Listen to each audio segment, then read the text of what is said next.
everybody. Thank you for attending the Milaca School Board Candidate Forum. And I am Faith Gunner. I am the Executive Director of the Milaca Chamber of Commerce. And I want to thank the school district for having us host this evening. We are going to stand and say the Pledge of Allegiance. So if everybody could stand. Allegiance to the flag of the United States of America and to the republic for which it stands, one nation, under God, indivisible, with liberty and justice for all. Today we have the privilege of having a professional moderator, Gloria Van Brake of Bandy's Consulting, is the former executive director of the Big Lake Chamber of Commerce and Industry, and she's moderated political candidates forums for the past 20 years in the cities of Brainerd, Big Lake, Foley, Mille Lacs, and Sauk Rapids. Thank you.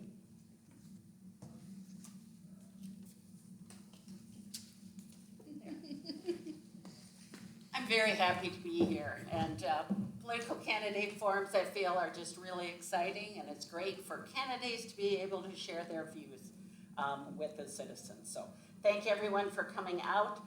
If this is being recorded, hopefully it'll be on the Chamber website, and others will be able to tap into it before the election. And it is nonpartisan. We try to be as neutral as possible. Just a few things in terms of the process for tonight. Candidates are just seated in a random order, and then I'll rotate questions so that Samantha here won't be the first one answering every single question. And basic questions were given to the candidates prior to coming so that they felt comfortable that knowing, and they were able to share their views with the public. We are taking written questions. Feel free to grab a question, and Faith will pick it up and give that to me during the question and answer period. And we ask you to only submit questions for all the candidates, not for a specific candidate. And if a candidate is personally identified by another candidate, then that candidate will receive 30 extra seconds to defend or respond to that issue. Answers are timed anywhere from 1 minute to 1.5 minutes to 1 minute, and then 30 seconds or 15.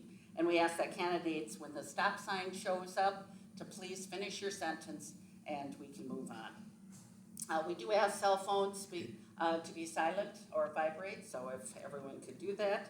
And then we ask the audience not to clap for every candidate's answer. That way we can keep moving. And if you wish, you can clap at the end of the form for them. So we first have Samantha, and the first question is for 1.5 minutes.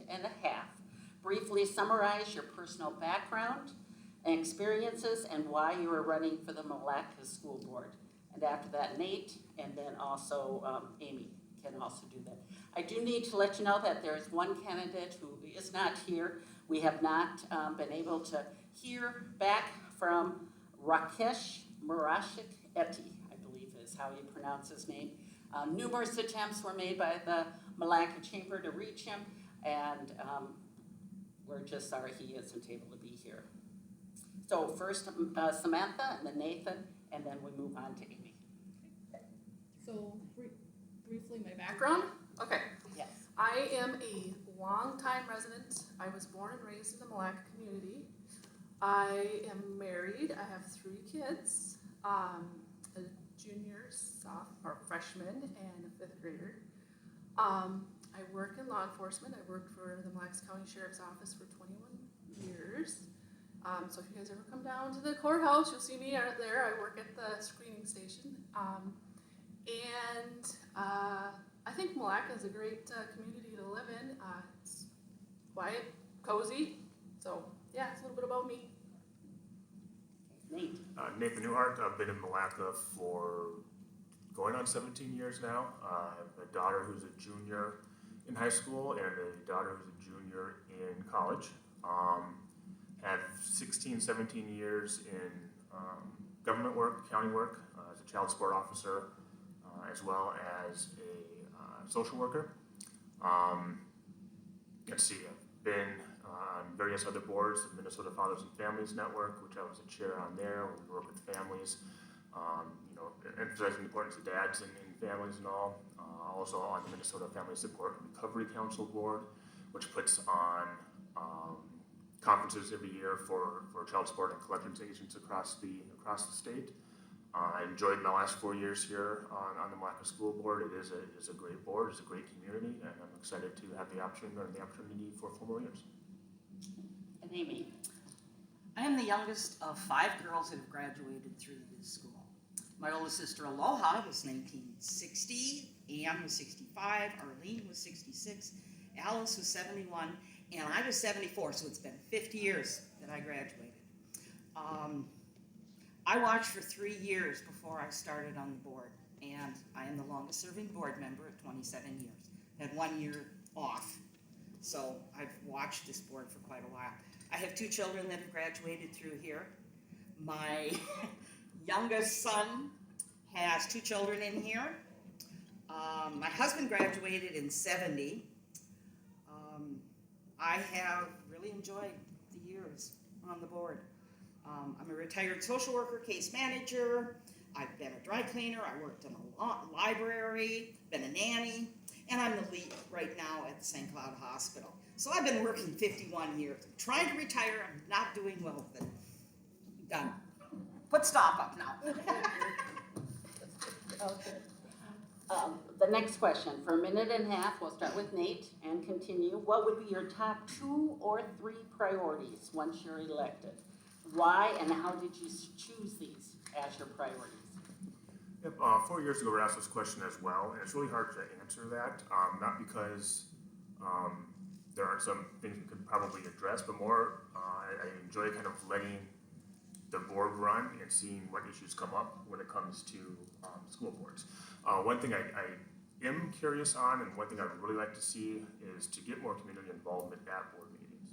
I think that's very, very important, because a lot of times people will show up, obviously, if they have an issue they need to discuss, or they see a problem that's going on, but never there for the good things and the positive things that the school does in our community.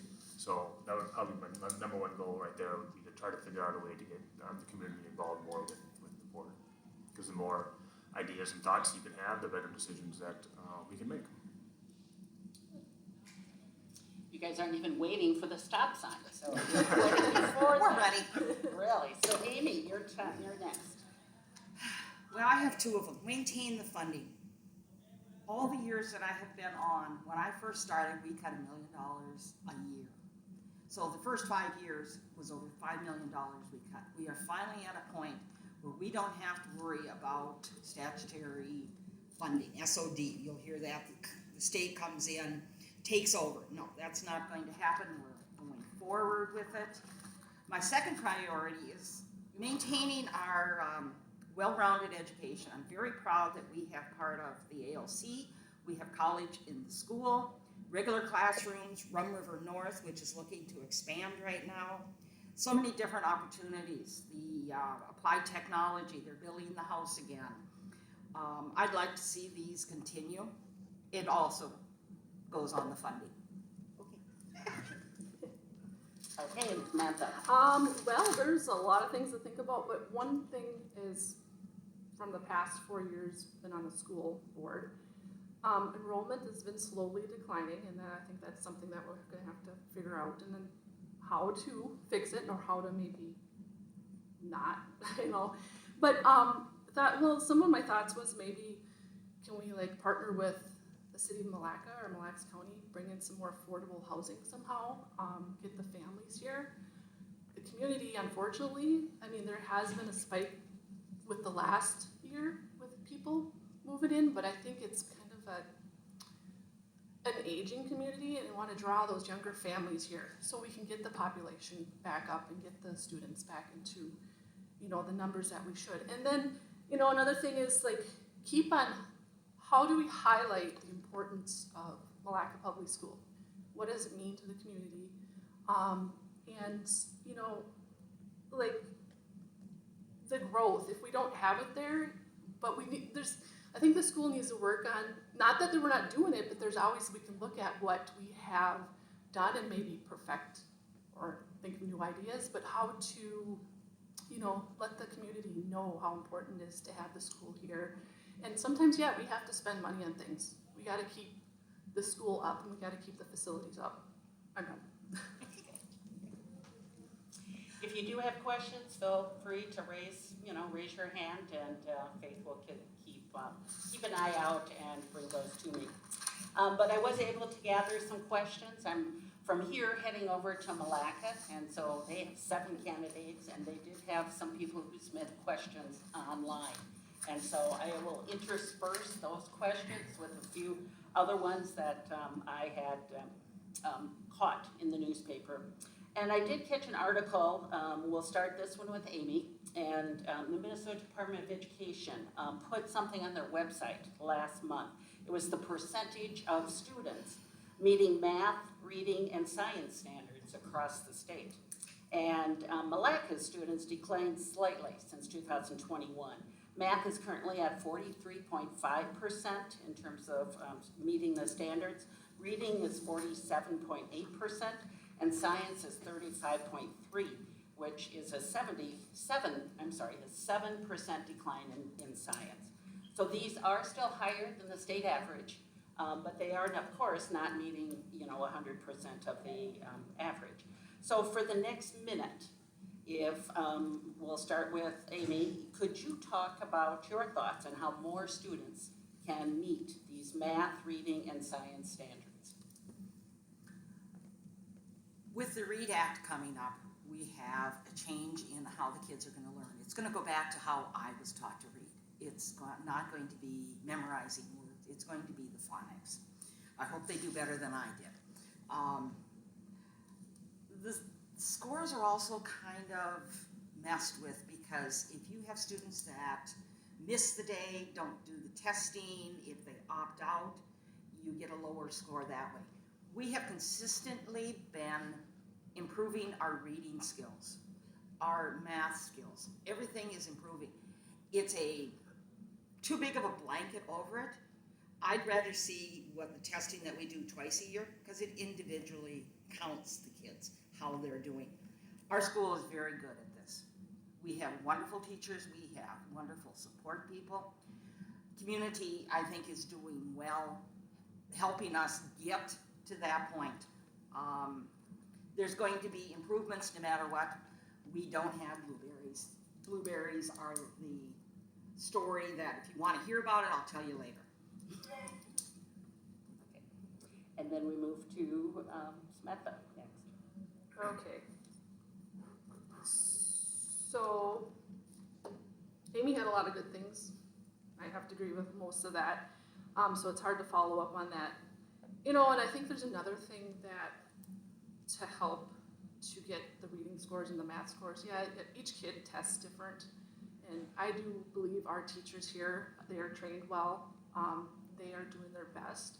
And I think there's another thing that we can do to help those students is reach out to the families. And I believe Milaca School has been doing that, and they do, but there's always potential to look for what else can we do? What can we improve?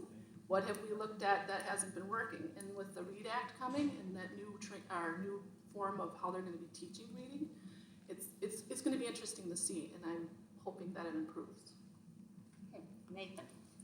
I agree with both what Amy and Samantha have said. I do think it's important in the younger years for sure. If we're seeing children struggling, to be able to, maybe hook them up with a high school mentor of some sort, or be able to figure out other ways to give them that individual one-on-one attention. Obviously, it's a lot harder to learn to read, math, all that sort of stuff if you're in a bigger group. And a lot of the times when a child isn't getting something or not understanding something, they tend to be hesitant to speak out in front of their peers. So it is up to the teachers, I think, as well, to be able to kind of highlight and spot some of those times. And as Samantha was saying, reach out to the families to see if there's ways that the child can get help at home or some other sort of mentorship. Thank you. The Department of Education has been working for several years on developing social studies criteria, and the latest that have been finally approved has been criticized as favoring too much on the left, including 3 of the 4 paid expert reviewers who reviewed their criteria and their curriculum. For the next minute, what thoughts do you have to ensure that teachers can provide a balanced viewpoint on social studies as they teach? Yes, Samantha is next. That was a long question, oh my word. Yes. How to balance, I'm trying to blink because I was lost in there. You know, just give them training, just, you know, and like things with social studies, they change, but pretty much it's been staying the same. And some people have been saying, you know, it's going one way or the other, like it's too liberal, it's too not liberal, but we're nonpartisan here for the school. Mm-hmm. But I'm saying that the pendulum might switch the other way. It's going to be interesting to see what happens and this teaching.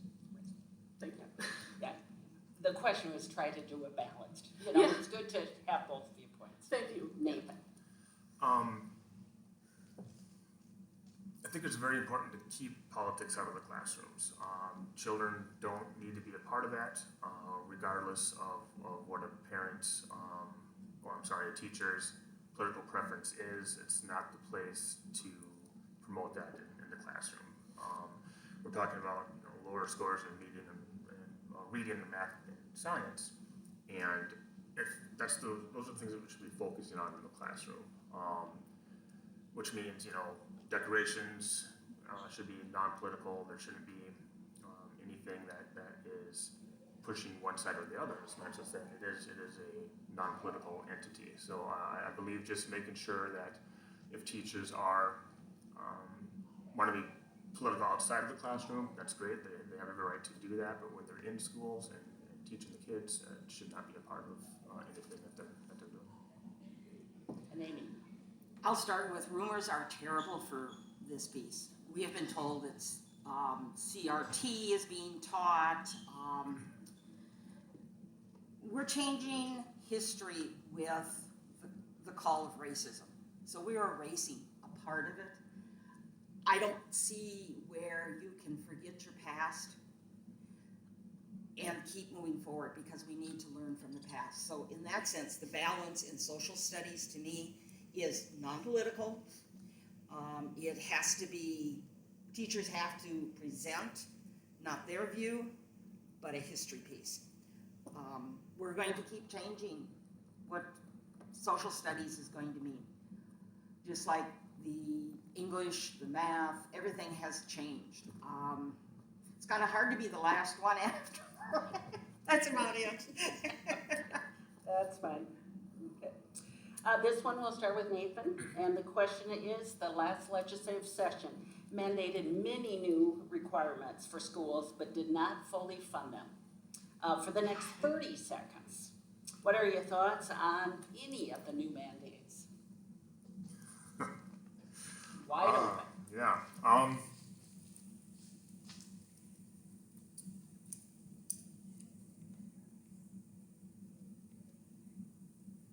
know if I can answer that specifically. I just think, the legislators don't understand necessarily what's going on in the schools. I believe that we have a very good relationship with our representative up in this area. So without, you take the example of the free lunch, where, okay, it's a great idea on the surface of it all, but I have to stop. You at least identified one. We'll go to Amy. It would be nice if we could have the mandates funded. It's a long history of not happening. They produce these wonderful programs for us, and it's 2-4 years, and then it's, you're on your own. And the schools are left holding the bag. It's hard to deal with a lot of the mandates, and they did a lot of changes to us this time. True. Yes. Okay. And then finally, Samantha. Well, the one thing about mandates is not every school is the same. I mean, we're not a school that's down in the metro. so they pass a Band-Aid for everything, and it's tough for little schools. Like, we're not little, but we're not like a metro school. So when they make a blanketed mandate, it's tough to figure out, like, the free school lunches. I think they're great, but where do we get the funding from all the time? Shortfalling on our food services and our funding for it, that's probably something they didn't think about, and I gotta stop. And then again, we'll start with Amy, and this one has to do budget. With rising inflation costs for food and utilities, as well as higher costs that the school purchases for supplies and insurance for the next minute. Please share your thoughts on how you can prioritize needs and ensure revenue and expenditures are lined up for the district while still meeting the needs of the students. We have been very lucky with our current superintendent. He is very aware of the number of students that are projected, not going over but going under, so our funding will stay that way. We work hard to maintain. We try to do the best that we can for the students. We're never going to have enough money for it. We find the priorities. One of the things that the board has done is done a 5-year maintenance plan. So we're not doing the knee jerk that we did many, many years ago. Planning ahead, saying, okay, this is our goal, helps a lot with the budget. And Samantha? That 4 years on the board, that's always been one of the top things, I think, at least in my mind, what sticks out is the budget. And when I first took off or got voted in 4 years ago, we did all these major cuts, and I was like, holy buckets, this is not good. This is hard. It was tough. How to fix it, I don't know. I think it's going to be an ongoing thing, but I think, right now the school is sitting pretty good, and we have a really good financial person and the superintendent, they've been keeping really good track of it. So I think that Milaca has been coming back from something where we had, like Amy said, that knee jerk. I guess just keep on evaluating, keep on top of the numbers. It's good to have good staff to know what they're doing, somebody that's educated in that area. So it's tough. It's always going to be a tough one. Nathan? Yeah, not a whole lot to add to what both Amy and Samantha said, but it is important to be fiscally responsible. As Samantha was saying, 4 years ago, it was gross. So jumping on the board and having kind of a financial crisis, the first 2 years really was eye-opening. As Amy mentioned, our Superintendent Whedon has done a really, really good job with budgeting correctly, as well as making sure that what we need is really what we need, and not something that we necessarily want, because it's it's the new shiny thing, so to speak. So I just think being fiscally responsible and making sure we are planning our expenditures out and our building facility management out and all that sort of stuff. Good. Okay. So the next question starts with Samantha, and it's for a minute. Please share your thoughts on how Milaca schools are preparing students to be competent employees in the workforce. My thoughts. I think they're doing a good job.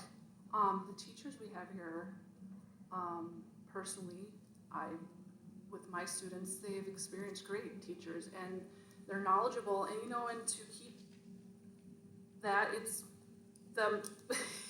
your students being able to get educated. It's keep your teachers educated too. What's current? What's the new programs, and what's the new curriculum that they got to teach? It's being supportive. So, solid. Sounds good. Nathan? Milaca offers a variety of programs that are above and beyond just kind of your 4-year high school and your college degrees. And we have our shops, we have our construction. I love seeing them build a house every single year out there. I think that's awesome. Even the ALC that we built a few years ago is very important, because not all students will take that traditional path. And it's important as a school to be able to meet the needs of those kids as well. And I'm really proud of Milaca for having those extra, ways to get that education. So I mean, if somebody, a let's say somebody drops out of high school, but they come back and utilize the ALC, they're still building those skills, they're still getting that high school degree, which obviously is important to their lifetime of earnings and everything else. And Amy? Well, we'll keep going on Nathan's. We have work experience classes, we have horticulture, we have small engine, we have welding, we have the house building, we have the ALC. All of them are working together so that our kids are ready. Years ago, we got the one-to-one iPad connection. That in itself is getting our students ready for the workforce. We are looking forward to, we have people that are coding now. It's just gonna keep blossoming. It started this nice little piece and it's just blowing up all over. The opportunities that Milaca School provides is just wonderful. We are working hard to make sure that these kids can do it.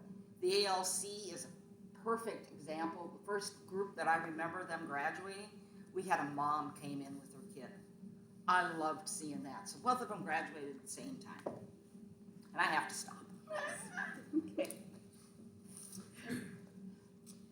And then now we'll start with Nathan, and for 30 seconds, how do you handle requests or concerns about school affairs from parents or citizens or special interest groups? Well, it's important that you bring the matter forward to the board as a whole. There's no way to make any decision talking to somebody right in the moment. It's important to address their concerns and empathize with, why, and maybe try to find out more information on the issue that's arisen for that person. But it's always brought forward to the whole group. And Amy? A lot of times you will get comments, you sit and listen, and then you think on it, and then you go to your administration. Go up the chain. Sometimes, I'm chair right now, so I go to the superintendent and say, hey, this is the issue that's happening, and I expect that he will help me get through it, but you don't make rash comments, you just listen. Samantha? I do agree, listening. I've had a couple people come up in the last 4 years. I just let them talk. I don't comment on what they're saying. I have empathy for what they're saying if it's a concern, and I listen to let them know that they're valued. And if there's a concern that comes up, I usually talk to the superintendent and let them know. So we have a heads up so we can work united as a school board and as a school on what issues are coming up. So communication, so we can stay on top of it. Okay, good. This question goes a little bit in a different vein, starting with Amy, and it's for 30 seconds. With the increased violence among students in the metro area, what are your thoughts about the safety of Milaca students and teachers? The Milaca School District has been working very hard to keep our students safe. We have had people come in and do an evaluation. We have changed door locks. We have cameras that just were installed. We're working a lot with that. We're very aware of the social skills our kids have. There are alternatives for, like Rum River North, for the kids that really can't handle it here. We want to make sure that every kid feels safe. Can't always do it, but we try. And Samantha? Milaca's public school has been doing a lot of improvements on their safety for students and staff. Like Amy said, we have had some new cameras put in. Continue to evaluate where our safety is. You're gonna have to keep on doing it, but I think we're doing the best we can with what we have for budget. And I think if you see something, you say something. And a lot of times staff listen, or there's other students. If you see something, even if it's a little, and it's not, it helps the whole. I gotta stop. And Nathan? Yes. With the security cameras that are installed, I think that's a huge point. even when the school day starts, you're walking through one door where you're not allowed access to other doors. I think that's very, very important to kind of control that traffic flow.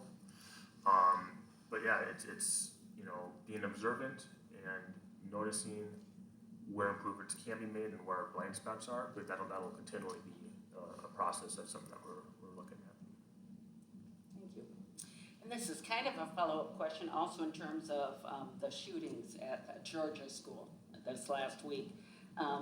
But it probably affects and impacts other school shootings. What are your thoughts in terms of the support that the school is offering for students that may have mental illness? And we'll start with that one with Big Amy. Whole bunch of time, sorry. Oh, I'm sorry, 30 seconds. Okay. That should have been Nathan. Nathan, okay. Sounds Start good. again. Don't leave Okay. the table. It was Nathan. Okay, Give okay, you we'll the do first that. option. I do know that the school has great counselors available for the students can use them. I know when we've had tragic accidents as far as deaths of students, the community really rallies around the kids in the school district. There's always somebody around to talk to, and again, if you're seeing students that are consistently maybe having issues with mental health, there are ways to address it through, as Amy mentioned before, the Rum River stopping time. Okay, yep, and then Amy. I think we do a lot with our mental health programs here. We have in-house social workers. We have partners with Lighthouse, all of the counselors in the area, very aware. When we have an issue that happens, we have a group that comes in and deals, like we've had deaths here. We have a group that comes in, makes sure our kids are fine, as best as we can get them. Okay, and Samantha. There's not much to say because I think that Amy and Nathan said a lot. I mean, we do have a lot of support here in Milaca with counselors if kids need them. The last time we had a tragedy, it was a communication that went out from the administration to let us know, like if you have a student that's suffering or needs to talk, or if you need to talk, even the parents trying to help their student, they reach out. And I think that's something that's great because that builds a stronger school. Good. And this time we'll start with Samantha, and it's for 30 seconds. How? Pick me. Oh, okay. I moved you down, so, okay. Yes. So we'll still start with Samantha. So, you gave up your one chance. So, okay, right. Okay. So, how will you ensure that you stay connected with parents, residents, and taxpayers, along with business owners, so that you can represent them on the school board? I think just getting out in the community and just being there at like functions at the school, or if you're at another function around town, and if somebody wants to come and talk to you, let them talk to you. Be present. That's the big thing, is to be present. I served lunch last fall. It was last fall, and that was so fun. I got to see the kids' faces, and they're like, "What are you doing here?" I'm like, but it was so fun just to lend a hand and help out. So being present. And Nathan? Yeah, I'll be present and available is the number one thing. And taking the time, again, if somebody has an issue and wants to talk about something or discuss something, take that time with them. It's important, again, we're talking about building community. If you don't have everybody with that same goal, that's not really worth it. So trying to make those connections and have those interpersonal connections is really important.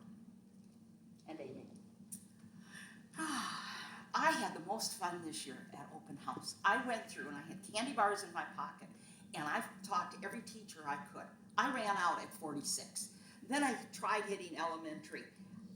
You get to hear the teacher's piece. When you're out in the community, you get stopped at the grocery store, you get stopped wherever. You just keep listening. That's all it is. And you have to put yourself out. I'm even doing football games, which I don't like. Good. And then I've just got a couple more questions, so we can take questions from the audience too. You can just, stand up and ask your question as well. We'll start, Nathan, with the increasing difficulty to attract and retain employees in all industries, For the next minute, what are your thoughts on how the school can be an employer of choice, particularly with shortages in both aides and in teachers, and how can the school retain qualified staff? Yeah, that's actually a really, really good question. Milaca does a really good job, I believe, on open communication with their teachers, with their staff. When negotiations for unions and stuff comes around, it is a very open dialogue. And again, Superintendent Whedon does a really, really good job leading those. And with that, you kind of build that trust and that communication, and then through that, your employees are feeling heard and feeling valued, and that's not as important as money, obviously, but that's a huge aspect when it comes to having a satisfied work life. So I think it's important to kind of build up that community again with those relationships with your employees. Okay. And Amy? We are blessed with years of service. We have people that have been here over 20 years, up to even probably past 30 and some of them. We have teachers that come back after they've retired, fill in for us. We are working hard to make sure that benefit packets are there, that we can be friendly with it. Being an employee and the employer, sometimes the issues happen between you, but we're very good at resolving them. As Nate said, during negotiations, we work hard to keep it pleasant and moving forward. And Samantha? Yeah, to keep a valued employee, I think we do a pretty good job of it. And I think, again, it's the communication from administration to the employees. Like, I know, like you said, every industry is struggling to keep employees.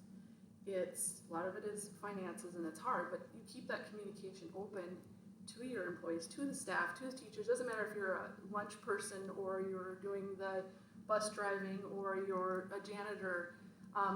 During negotiations, just let them know, be honest. And it'll show through. And that's why we have, like Amy said, we've had some teachers here for a long time. This is a good school to teach for, and it's our honesty and, being transparent. And Amy, this one's for you to start, and it's for 30 seconds. It was a question from a voter in the Princeton district, but it probably is applicable here as well. What do you feel is the school board role in banning inappropriate books for various age levels? I think of some of the classic books that they say are not appropriate. Having the kids read Killing the Mockingbird. We're not going to be asking elementary kids to be reading this. We have to understand life has changed a lot. We have the lesbian, gay population that is very strong out there. Kids are going to learn it one way or another. Most of the books are much more appropriate in addressing it. The schools are not going to be stopping inappropriate, or will stop the inappropriate books. I have to stop. One more. Okay, and Samantha? A school board's role in banning books, we're here to evaluate what the books are, but like Amy said, things are changing. We're becoming more diverse, but there's those checks and balances and checking the book, and nobody's going to have the same opinion about a book, okay? One person can like the Kill a Mockingbird and say it's absolutely great, and one person can say it's bad. It's just opinions too, and you just have to look at it in a whole. Gotta stop. And Nathan? There is a line, absolutely there's a line, but what that is varies between person and person. I do know that we're looking at a policy now to, if there is a complaint on a book that's in our library, it goes through a process where multiple people look at it, and then it kind of moves up the chain if decisions are being made or can be made on that. So again, that's a community involvement, that's addressing the issue and communicating with what's going on with a finite process that is in place. And also for the audience's information, Department of Education will be hiring a full-time staff person to look at appropriate get curriculums and books in school libraries. So there'll be another resource as well. Any other questions from the audience? Otherwise, we'll go to the very last question, and I will have Amy start it, and we'll do in reverse order. So Samantha will be last, and that is the concluding question is, for a minute and a half, why do you want voters to vote for you? And is there something else you want us to know about you or to share about your views that you haven't said already? I need more time now. I have been part of this district all of my life. I want the best for my grandkids. Being on the board when my kids were on, you learn you can't always protect your own kids. You have to do the votes. We are 7 voices, 1 vote. I guess I'm obsessed with it. I want the best for this community. I want it to keep going. What else do I want to share? If you want, I referred to the blueberry story. Look it up sometimes. It talks about how we take all blueberries. Blueberries are smooshed. They're good. As a school, you take all those kids and you have to make the best. And I believe that we do in this place. I want to continue to be that person that can help make the appropriate blueberry ice cream. That's what this story is about. There, you can have the extra time. Somebody else. Okay, this time we'll go to Nathan, reverse order. The first 4 years of on the board, it's overwhelming, but knowing that you're making decisions that are directly affecting our kids in this community is something I take a lot of pride in. The board that we have right now functions really, really well. We don't always maybe agree on how to get to a situation or a decision, but it's always cordial, and by discussion you kind of reach that kind of unanimous decision through that discussion. It's a source of pride for me to be able to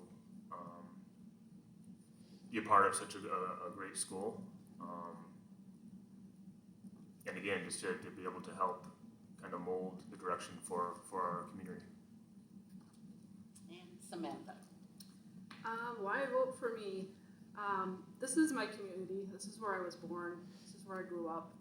I take pride in it. The last 4 years have been not really challenging, but they've been a good experience. And I've learned a lot about the school and how it works. And it makes me proud to be there to make decisions. Some of the decisions are not easy. Some of them are good.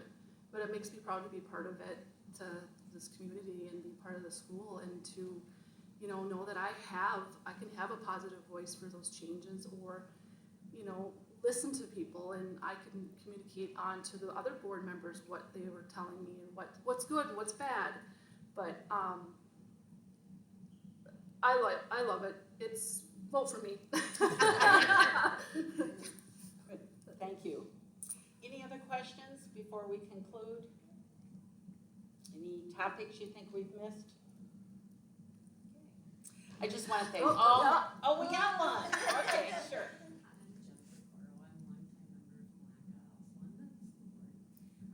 Really quick, what is your biggest challenge, and for each of you to answer, biggest challenge to be on the school board in this day and age with everything that's being thrown at us?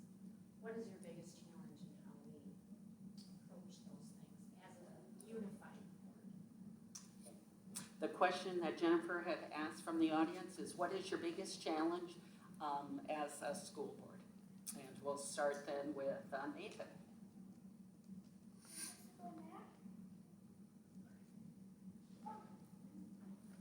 I think a lot of it is juggling all the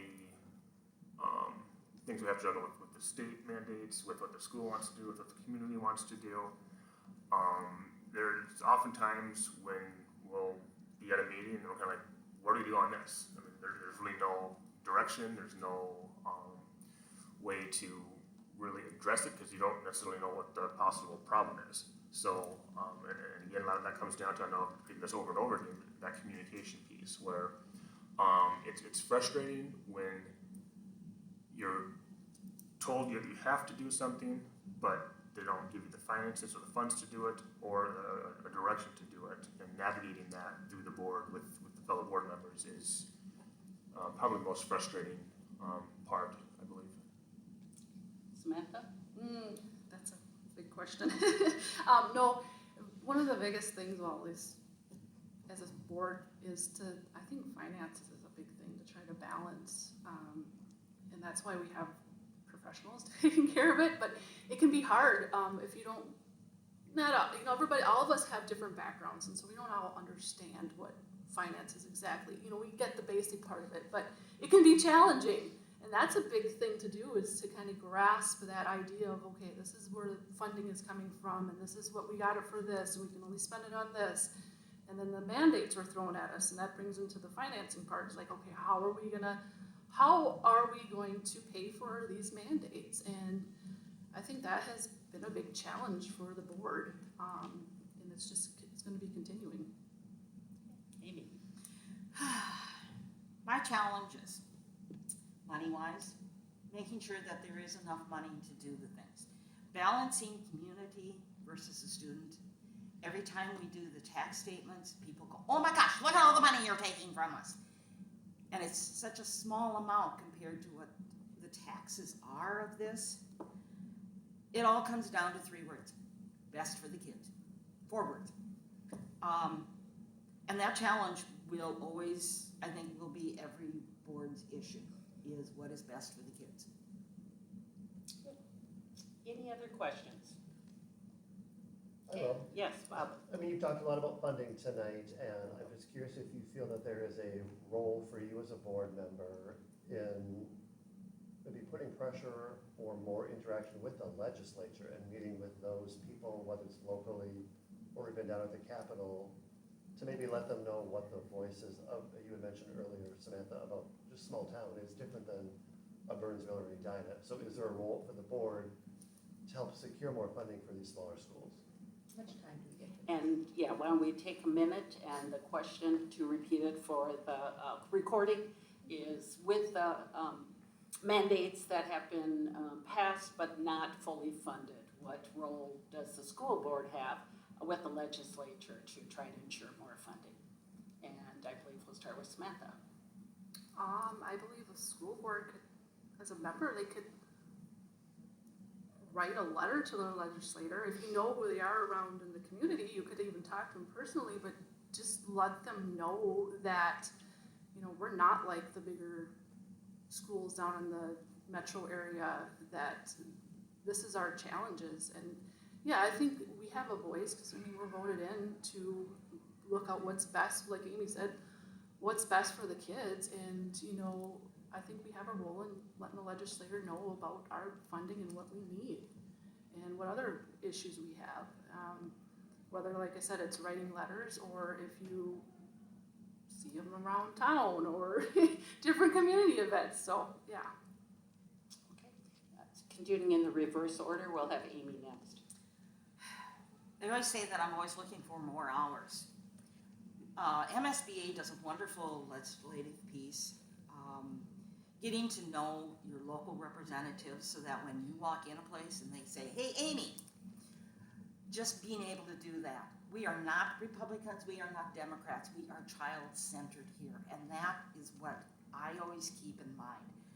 Funding, yes, you write the letters, you find your representatives, you can send out information on computers to whatever legislator. It's going to be an ongoing fight no matter what, just to be able to get the funding we need and maintain. And Nathan. Yeah, the only really thing to add to that, I think, is I do think it's important that the board and the school is involved with matters down at the state. Like both of Amy and Samantha have said, you can individually write your congressman or Senate person down there or representative down there, depending on how things go.